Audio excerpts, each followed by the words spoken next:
Hello everyone! Welcome sa aming day 3 ng tour dito sa Malaysia, truly Asia. So as what you can see, nandito kami ngayon sa 7-Eleven.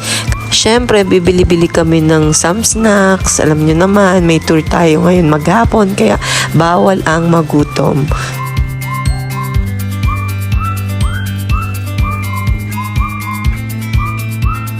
Ito na ang simula ng aming day 3. Yan, pumunta kami dito sa Batu Caves. Oh, there you are. Etong Batu Caves pala, nasa labas na siya ng City of Kuala Lumpur. So, syempre kapag pumunta ka dito sa Malaysia, isa din to yung sa kilalang landmarks nila. Kaya, syempre dapat binivisit din to. So, kaya nag-picture kami dito, nag-video, nag-reels, alam nyo na, para may memories. Sample ito. Baka siguro kaya tayo gala ng gala dahil for a brief moment na nandun tayo sa lugar na yon, sa oras na yon, pakiramdam natin kahit saglit, malaya tayo.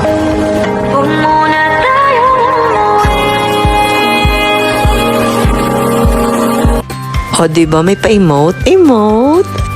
Binigyan lang pala kami ng 1 hour para makapag-ikot-ikot dito sa Batu Cave. So, syempre, di na din kami tumuloy dyan pataas sa mataas na hagdan na yan. Kasi sobrang dami nung stairs, ang dami pang unggoy.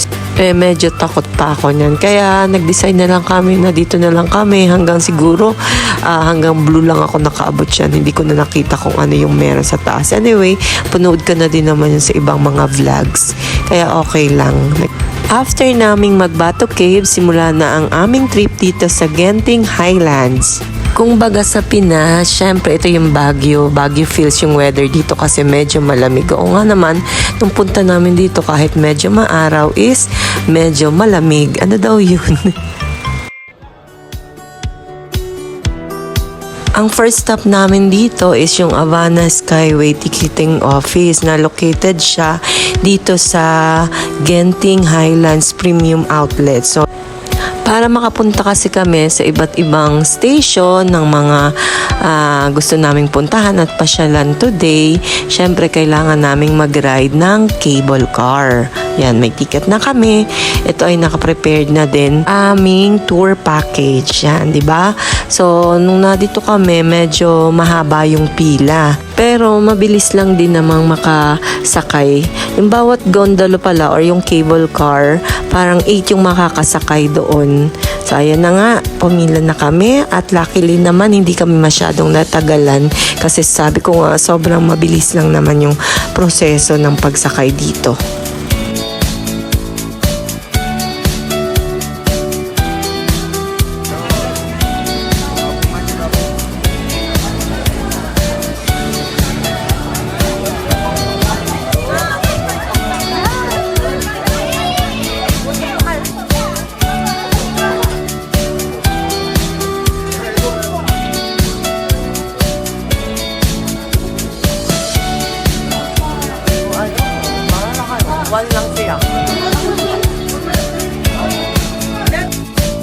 Mga first timer nitong mga kasama ko, kaya ayan, amazed na amazed sila na medyo takot, pero syempre kino-conquer nila yung takot nila sa heights.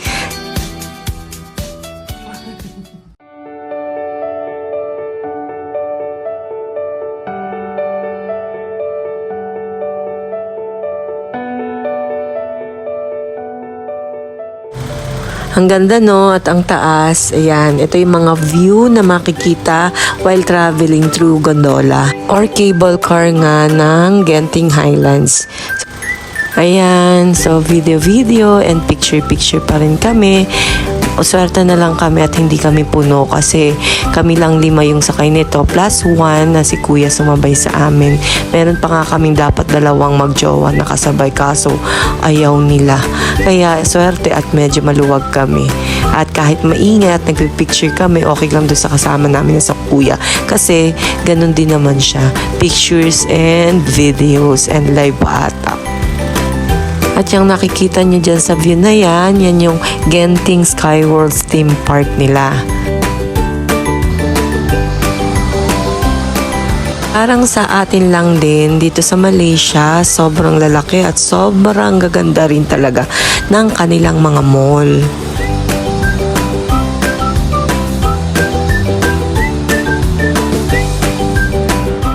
Dito nga sa mall na to, meron silang indoor theme park. So, ayun, di ba? Meron na silang outside theme park. Meron pang indoor theme park.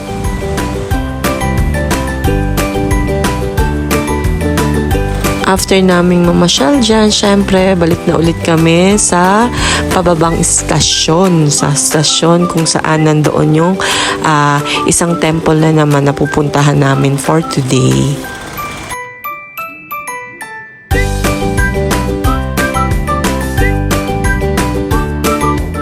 Pa-extra nga muna para naman meron ako memories na nakasakay ako dito sa cable car sa Genting Highlands.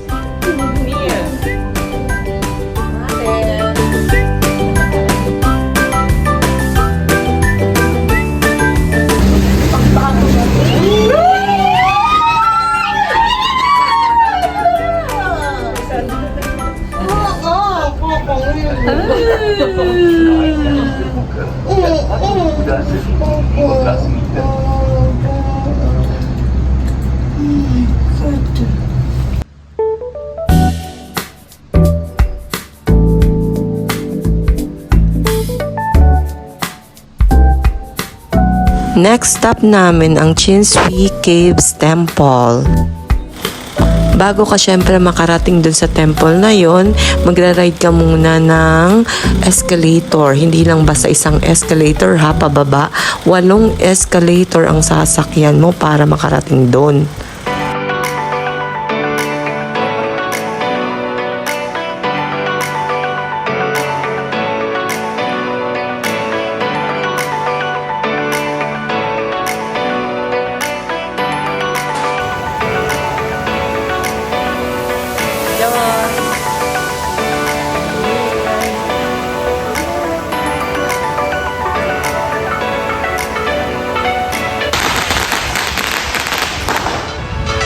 Napansin ko lang na every 30 minutes may ganyang pumuputok. Hindi ko alam kung bakit may paganyan sila.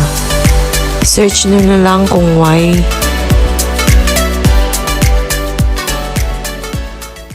Basta kami na-enjoy namin dito kasi ang sarap-sarap ng weather dito. Hindi masyadong mainit pero hindi din naman kalamigan. Okay lang. Ito palang Chinsui Temple is isang Chinese temple na tinatawag nilang most scenic site ng Genting Highlands. Kaya pala nandito ang isang malaking statue ni Buddha. At syempre ang dami pa dyang mga statues na may kinalaman sa kanilang religion. Hell statue yata ang tawag dito. Basta hindi masyado akong familiar. Basta search na lang kayo tungkol sa religion ng Chinese or ng Buddhism kasi hindi ako masyadong makapagbigay ng info about this.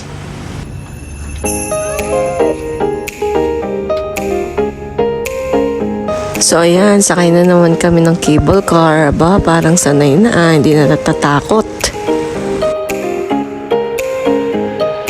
At pagkababa namin sa pinakalas namin pupuntahan na station ngayon, syempre, ayan, namanap muna kami ng makakainan kasi talagang gutom na kami that time. After kumain, ayan, nagsimula na kaming explore kung ano ang meron sa mall na ito. Sabi ko sa kanila, ayoko namang palaging ang kita na lang sa amin is likod kapag nag-vlog. Kaya sabi ko, yung parang sa mga vlogger, yung iiwan yung camera tas lalakad. Tas mamaya, after nyan, babalikan ulit yung camera. Kakapagod. Buti na lang, medyo magandang sapatos ang naisuot ko dito sa travel namin sa Malaysia. Kasi sobra talagang na ang dami naming pinupuntahan at nilalakaran. Ayan, nandito na kami sa Genting Highlands Premium Outlets. Sobrang laki nito at sobrang daming pagpipilian or choices para sa mga gusto mong bilhin. Mga branded, tsaka ay dahil Gusto ni Basing may ipabili na bag. Hinanapan ko dyan siya ng bag sa Nike pero wala. Hindi ko mahanap. Puti na lang. So ang ginawa na lang namin is, kung nakita niyo dati yung My Day ko, ko yung bawat store. Nagpicture kami sa bawat store ng store from letter A to letter Z. At yun na nga, natapos kami ng may bit-bit na konti pero hindi ganun kadami. Mga Bini! Bini!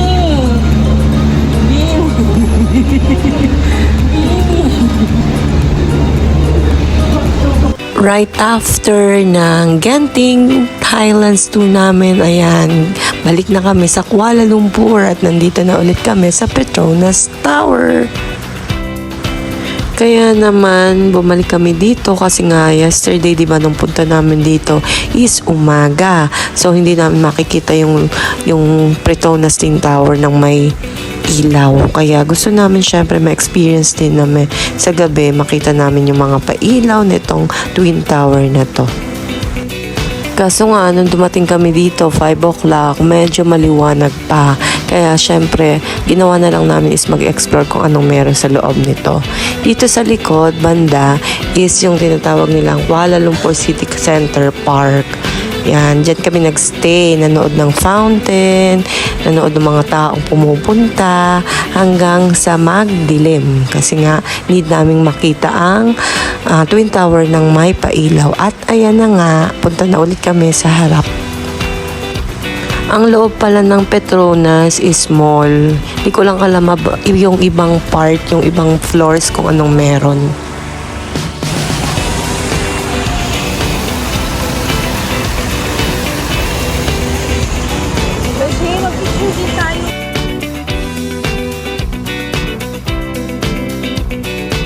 Sobrang amazing. So, ayan, ito yung aking mga sample pictures dyan at marami pang iba sa aking FB.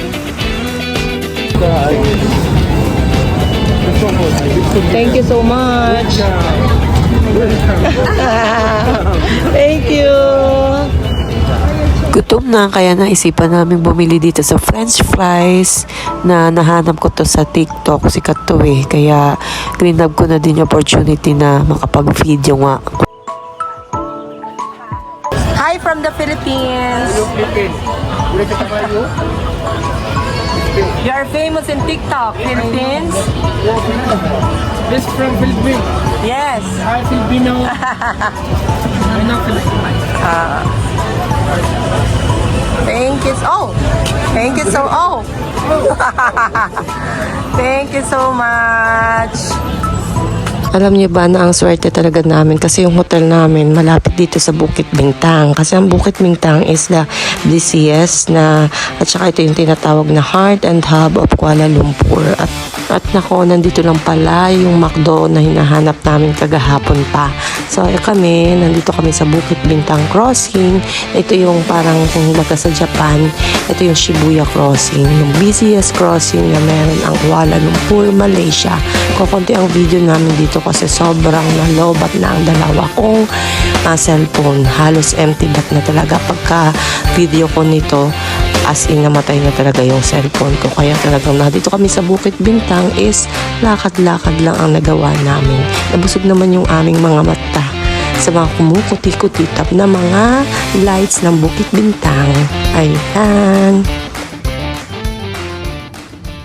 At ito na nga ang aming last full day or day 4 ng tour namin sa Malaysia.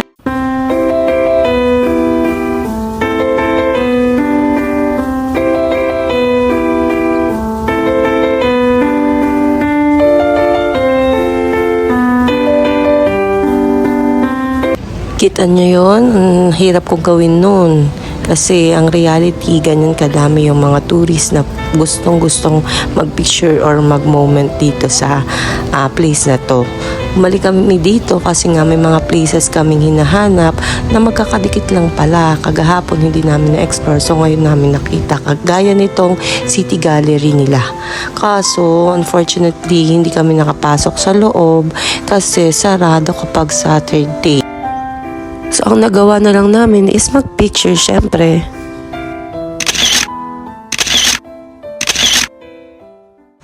Thank you pala sa Google Map. At least hindi kami naligaw at malaki talagang help ang paggamit nito, lalo na kapag naglalakad ka lang kasi mapupuntahan mo yung mga gusto mo papuntahan. Kagaya nitong River of Life, nakalapit din pala nung mga pinuntahan namin kagahapon. So ito yung isa pang attraction dito na dalawang river na pinagtagpo. Pero mas mas maganda itong puntahan kapag gabi kasi parang maraming lights ang meron dyan sa gilid niyan.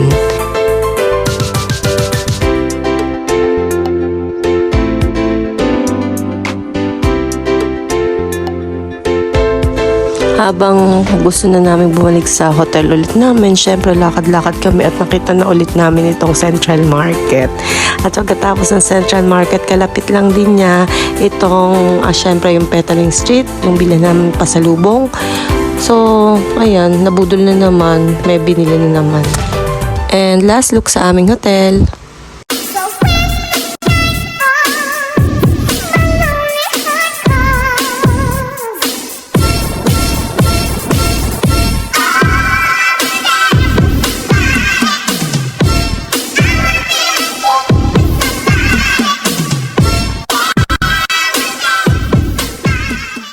So, at 2 p.m., ayan, pinick up na ulit kami ng aming driver kasi gugora na kami papunta sa airport. 7 o'clock pa naman yung flight namin pero mahaba-habang biyahe kasi papunta sa airport. 1 hour.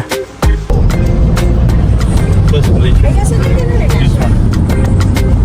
But still active, yeah? People are studying this for level portion. These are there, and this is the National Library, yeah? National Library. These are few cemetery center of the city, yeah? We got 120 acres, Chinese cemetery. You can see the cemetery. Yes. From the city, your city tour is also actually. And these are the roads which connected to Singapore, yeah? From here to Singapore takes 4 hours drive. 4 hours plus immigration, 6 hours.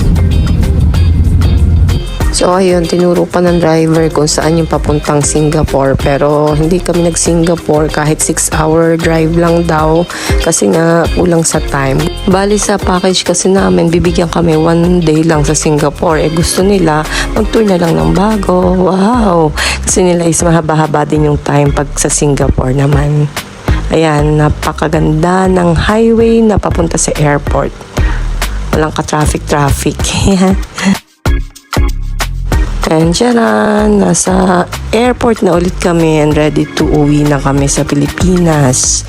Ay nako, nasisepangs na naman ako.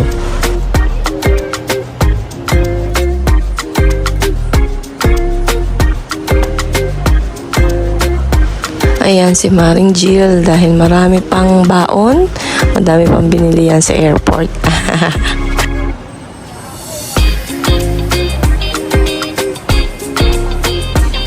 At ako naman, dahil coffee is life, ayan, nagkape muna ako sa Starbucks bago dumaan sa immigration at para mabusog. Busog ng kape.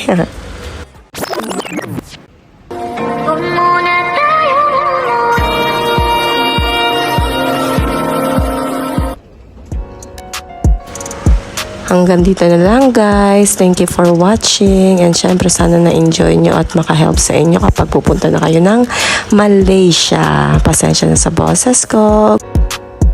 Next vlog na ulit. Bye!